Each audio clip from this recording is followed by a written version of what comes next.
la vivienda. Vamos a hacer contacto en este momento con el recién nombrado coordinador del grupo parlamentario del PAN, con Ricardo Anaya. Ricardo, ¿cómo estás? Buenos días.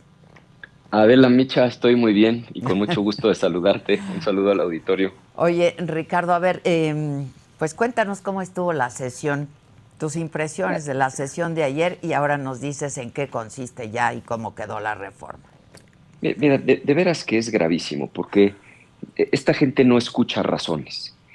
Mira, cruzaron una línea, Adela, que no se había cruzado.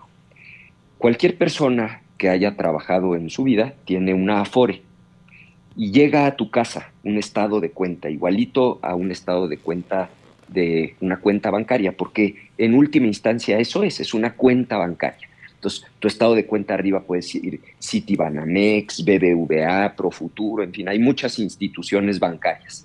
Dentro de ese estado de cuenta ves tu saldo, el saldo de tu Afore. Hay un renglón que normalmente depende de la época en la que empezaste a cotizar, pero lo más común es que diga IMSS 1997. Ese renglón es el dinero que tú, Adela Micha, y cualquiera de los que nos está escuchando, tienes ahorrado para poder, tienes dos opciones. Una, o comprar vivienda, o dos, una vez que cumples 65 años, puedes retirar ese dinero y gastarlo en lo que tú quieras. O sea, lo que hay que entender es que no es un dinero del gobierno, es un dinero tuyo, de Adela Micha y de cualquier persona que ha trabajado, porque lo que hay que recordar es que cada mes, cuando te pagan tu sueldo, el patrón está obligado a poner el 5% de tu sueldo en ese renglón que es la subcuenta de vivienda. Entonces, hay gente que tiene ahí 200,000 pesos, 500,000 pesos, 800,000 pesos. Si tú sumas lo que tenemos todas y todos los que alguna vez hemos trabajado, eso es lo que da los famosos 2 billones con B, 2 billones de pesos. Entonces, a este gobierno se le acabó la lana, porque se han acabado absolutamente todos los fideicomisos, todos los guardaditos, endeudaron al país, tú lo sabes, a un nivel que no había sucedido en por lo menos 36 años. Y entonces decidieron cruzar una línea, dijeron, bueno, pues como queremos construir casas, vamos a tomar ese dinero que es de los ciudadanos y vamos a construir las casas. Aquí el problema es que van a mandar el dinero a una empresa filial que no va a rendir cuentas. Y lo que tú dijiste ahorita, ese es el punto. Si fracasa el proyecto, si fracasa el fraccionamiento, a ver, Adela, ¿cuántas constructoras de interés social no han quebrado? Comex, porque es muy complicado. A mí me decía una vez un constructor de interés social, los márgenes son muy pequeños. Si te roban los muebles de baño de una casa ya terminada, el excusado, el lavabo, perdiste la utilidad en esa casa. No se diga si hay una falla en la mecánica de suelos y se te cuartean las casas. Entonces aquí la bronca es que la historia nos dice, no es que yo lo crea, que son pésimos para construir. O sea, el actual director del Infonavit, el responsable de esto que va a suceder, era el director de Pemex. Y en la refinería de Dos Bocas, que es una obra, primero, dijeron que iba a costar 8,000 millones de dólares. Ahí están los audios. Terminó costando más de 20,000. Tú no más imagínate que en un fraccionamiento te cueste el triple de lo que presupuestaste. Y segundo, dijeron que para 2022 terminaban, en 2024 no estaban ni al 10% operando.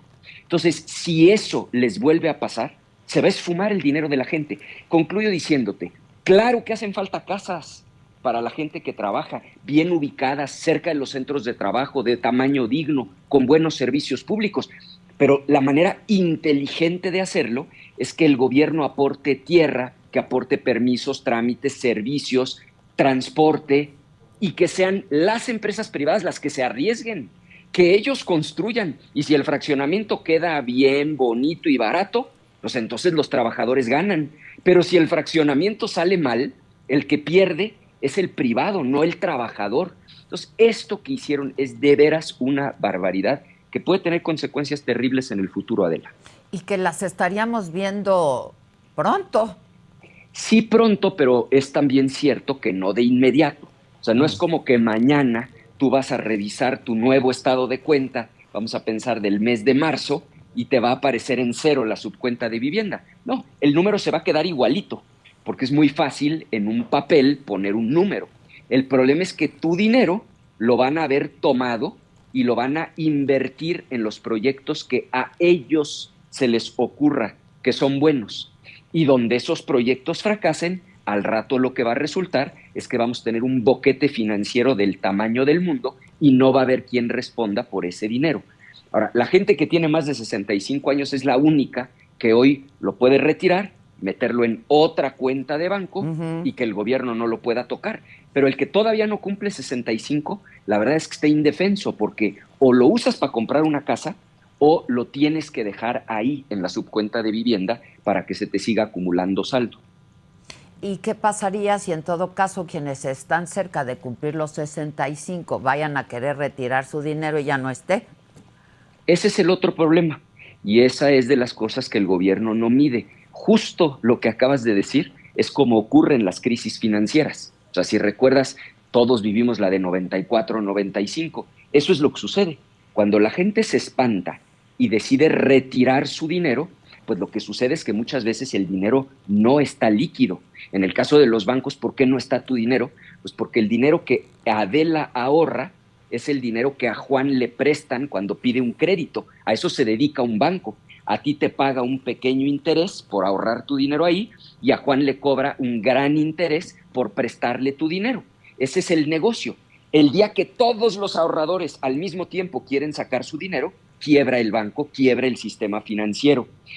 Eso es lo que puede pasar, que ellos mismos provoquen ahora un pánico entre la gente y si todo mundo quiere retirar su dinero y de pronto te empiezas a enterar que a la vecina le dijeron que no se lo pueden dar y que le están dando largas, más pánico habrá y puede haber un problema financiero. Por eso te digo, Adela, que de veras es una enorme irresponsabilidad lo que esta gente está haciendo y creo que le pueden hacer un daño enorme al país. Además, para acabarla de amolar, cuando tú tienes incertidumbre afuera, tienes que generar certidumbre adentro. Y afuera va a haber incertidumbre en los próximos 4 años, porque Trump es un tipo absolutamente impredecible, que un día dice una cosa, otro día una diferente, un día nos sale con una amenaza, otro día con otra amenaza. Va a haber inestabilidad. Y en lugar de que adentro del país generen certeza, ahí están con sus locuras de la reforma judicial, con la reforma del Infonavit, quitándole a la gente su lana.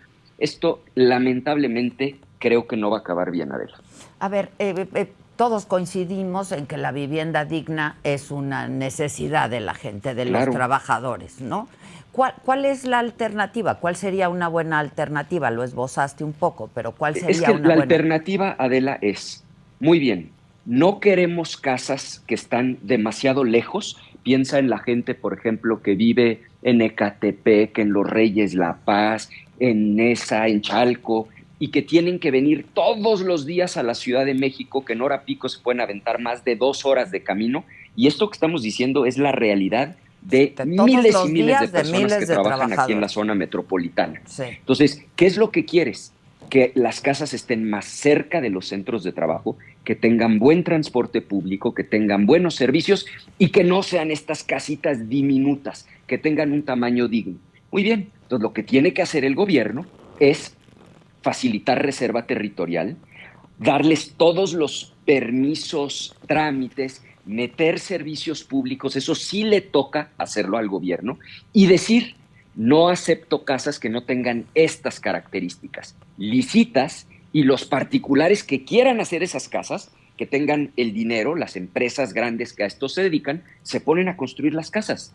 Y cuando terminan, si las casas quedaron bien, no están cuarteadas, están estructuralmente sólidas, funcionan los servicios, pues entonces los trabajadores se las van a pelear y van a usar esos recursos que están ahorrados para comprar las casas.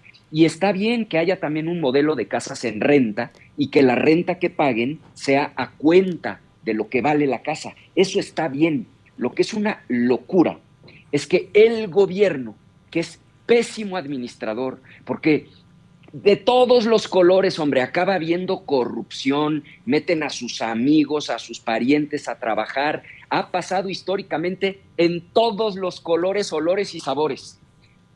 Eso es lo que es una locura, que el gobierno ahora se crea el constructor, use dinero que no es suyo, se lo arriesgue en un proyecto inmobiliario y que donde las cosas salgan mal, pues se va a esfumar la lana de la gente.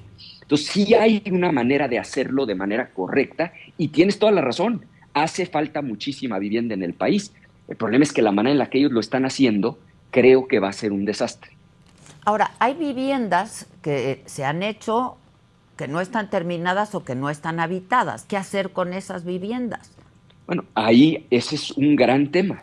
Pero fíjate, muchas viviendas que se quedaron abandonadas provocaron la quiebra de las empresas que las construyeron. Y sí es muy lamentable que quiebre una empresa, nadie quiere que pase eso, pero eso es preferible a que quiebre una empresa del gobierno que usó dinero de la gente, porque ahí lo que desaparece son los ahorros de las personas. Entonces, claro que hay muchas viviendas abandonadas porque se hicieron demasiado lejos, inclusive de constructoras que ya quebraron. Bueno, pues hay que recuperarlas. Y algo en lo que nosotros hemos insistido, Adela, el gran problema en México es que han estado divorciados los proyectos de vivienda con los de transporte público. O sea, no puede el gobierno autorizar vivienda en lugares donde no está garantizado que va a haber un extraordinario sistema de transporte público que le permita a la gente en un tiempo razonable. O sea, no es vida de aventarte Sí, no. 4 horas de tu día adentro de un camión, cuando además tienes que transbordar varias veces, ni siquiera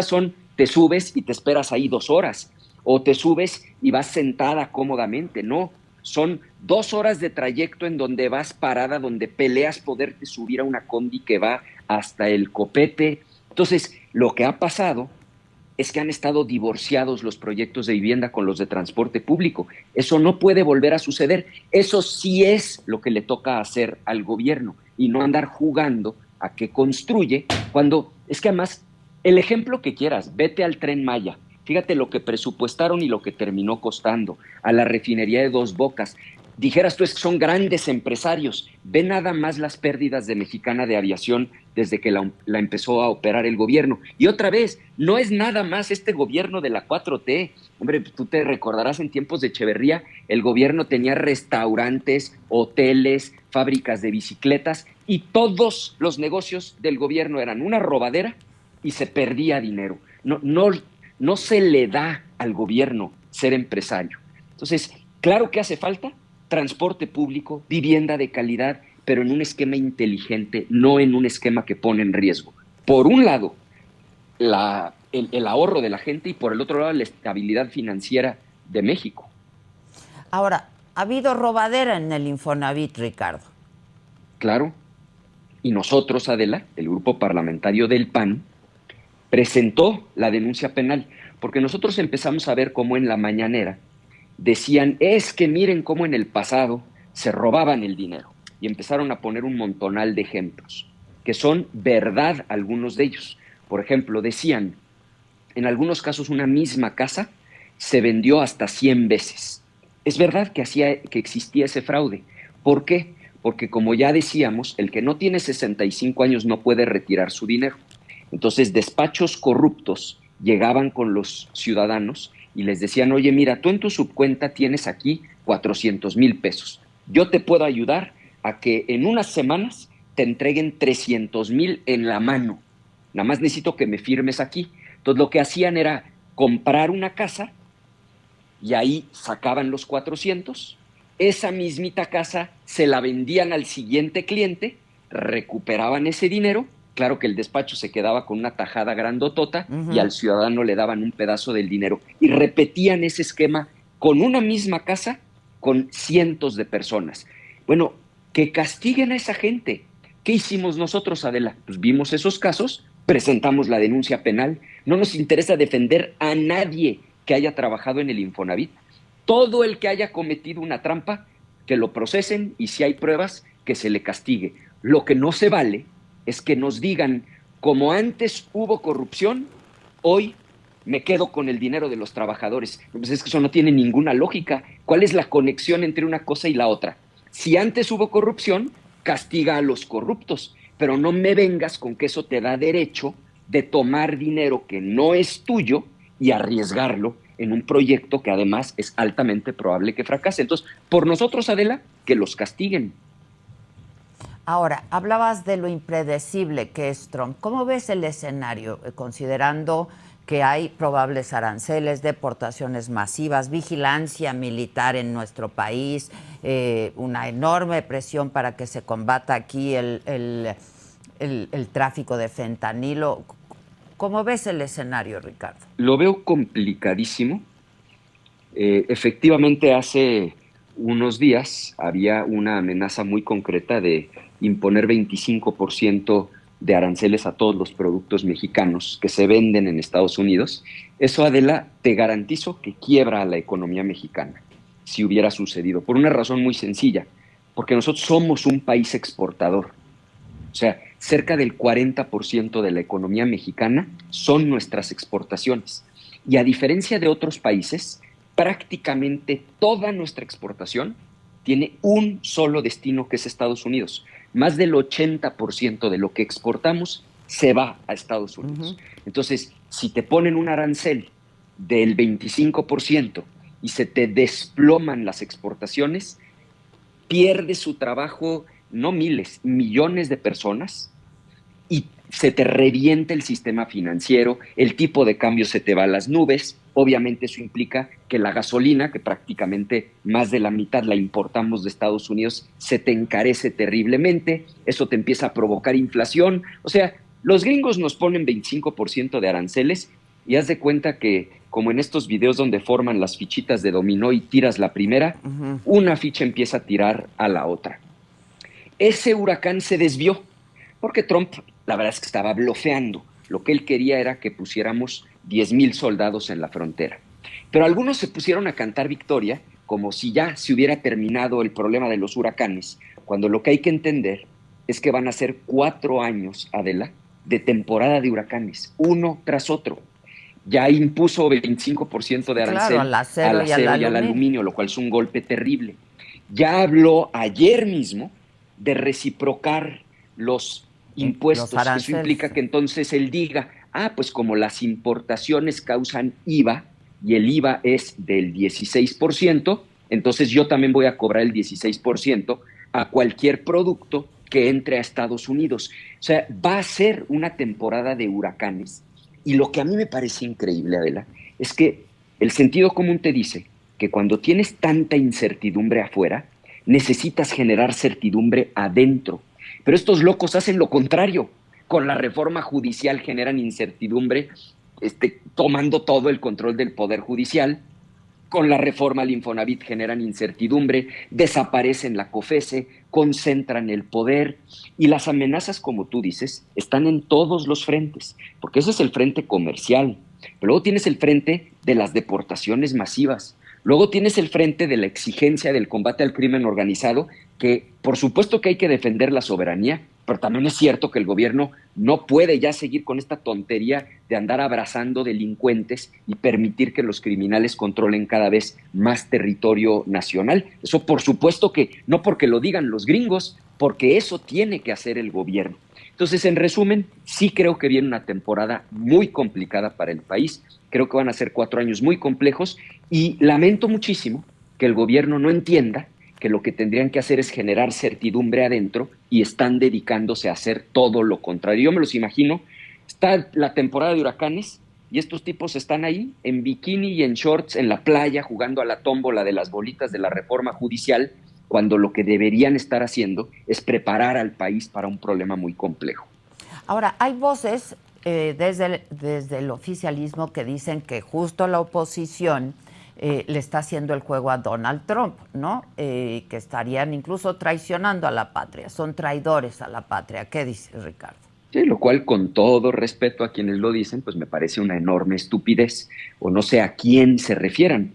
A mí no me queda ese saco, porque lo que nosotros hemos dicho es, tenemos una amenaza externa, vienen problemas de fuera, déjense ayudar, vamos a prepararnos para tener al país en las mejores condiciones.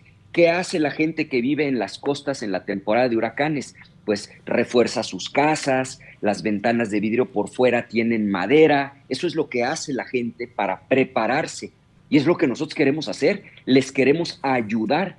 Pero ellos no se dejan ayudar porque están en la soberbia de que controlan absolutamente todo, tienen mayoría en las dos cámaras, creen que tienen la verdad absoluta en todos los temas. Entonces, pues no sé a quién se refieran, pero a mí más bien me parece que ellos son los antipatriotas, porque en lugar de cuidar al país y dejarse ayudar, lo que están haciendo es generando las condiciones para que cuando nos pegue ese huracán, pues no quede piedra sobre piedra. Y eso es traicionar a la gente y eso es traicionar al pueblo de México.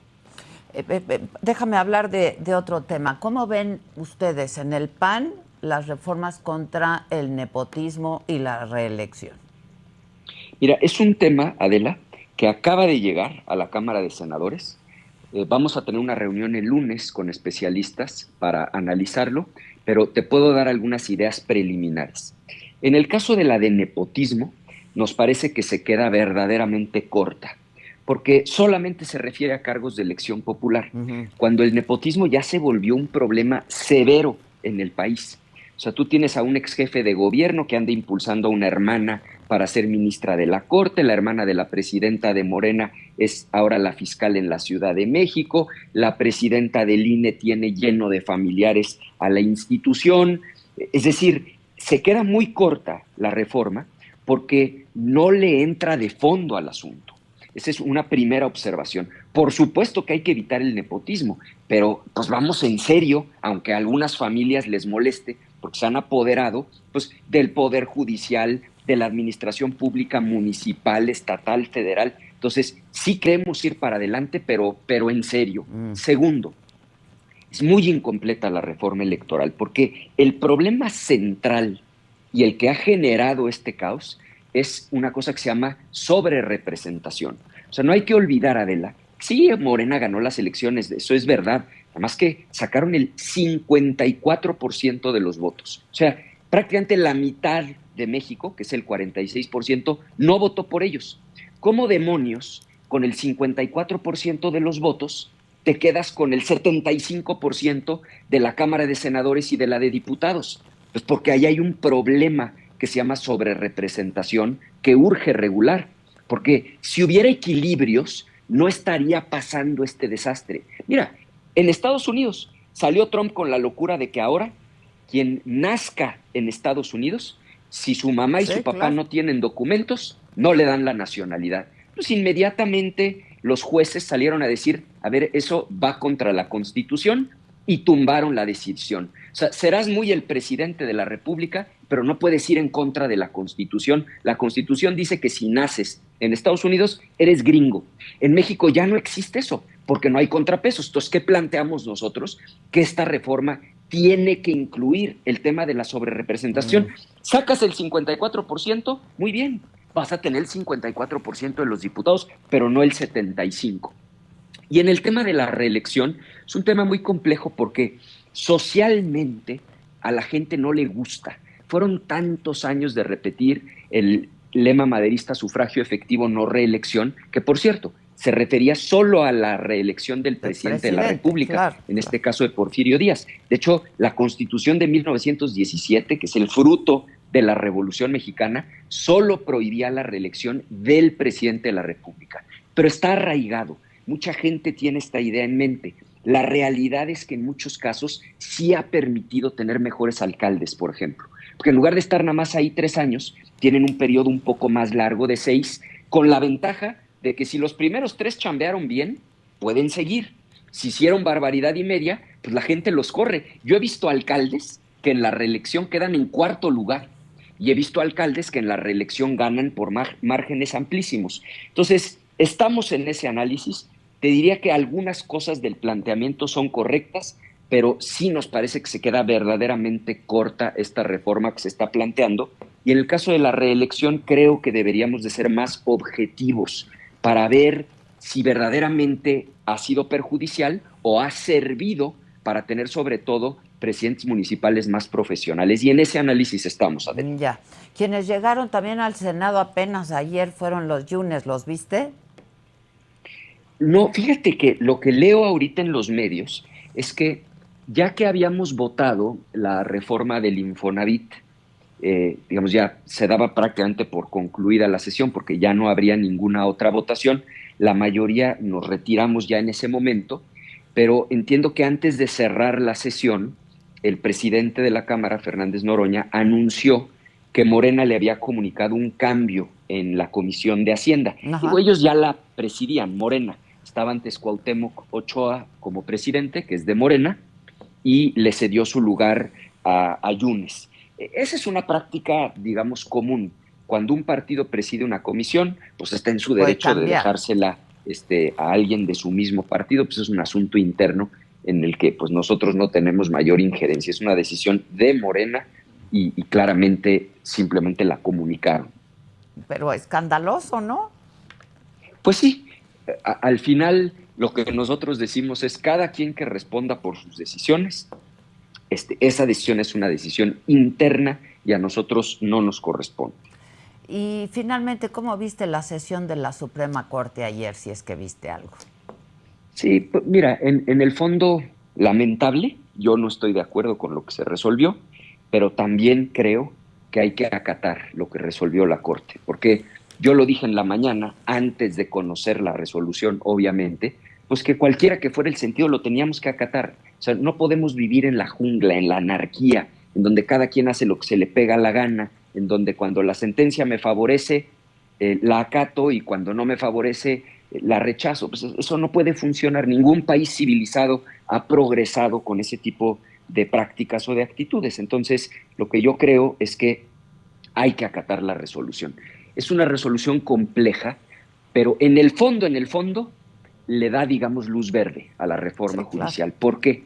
Porque aunque, rechazaron que los ministros se tuvieran que recusar, es decir, rechazaron esta petición del tribunal de que algunas ministras y ministros dijeran, yo no voto porque yo tengo un interés directo. Ok, eso lo rechazaron. Segundo, le regresaron los amparos a los jueces que los habían otorgado. Me refiero a amparos que frenaban la reforma judicial. Entonces, ahí parece que de alguna manera le dan la razón a los que estaban impugnando la reforma judicial. Pero tercero y lo más importante, declaran que por ser materia electoral no es competencia de los jueces que dieron los amparos, sino de la Sala Superior del Tribunal. Cuando pones todas estas piezas juntas, la conclusión, en resumen, de manera sencilla, es se van a caer los amparos, luz verde a la reforma judicial. Esa es la conclusión. Yo lo lamento porque creo que es una reforma que está hecha con las patas, en donde ha habido simulación tras simulación, y no lo digo simplemente por decirlo, es que es una realidad. Crearon unos comités de evaluación que escogieron así a mano a los afines a Morena, metieron a las tómbolas a pura gente de ellos, ni siquiera metieron la cantidad de nombres que la ley les exigía, por lo tanto los que salieron sorteados son de Morena, y por lo tanto va a ser una tomadura de pelo la elección de junio, porque todos los que van a aparecer ahí en las listas pues son prácticamente en su inmensa mayoría gente de Morena. Entonces, ¿en qué va a acabar esto? Pues en que ya no hay división de poderes, en que a diferencia de Estados Unidos, donde Trump sí ganó las elecciones, pero no puede hacer lo que se le pegue la gana, porque hay contrapesos. En México ya no los va a haber. Morena va a tener el control total del Poder Judicial y creo que eso es una mala noticia para el país, para la democracia, y creo que en el futuro nos va a salir muy caro. Pues sí. Te agradezco mucho, Ricardo Anaya, espero verte pronto. Ignoran. Muchas gracias. Al contrario, Adela, muchas gracias.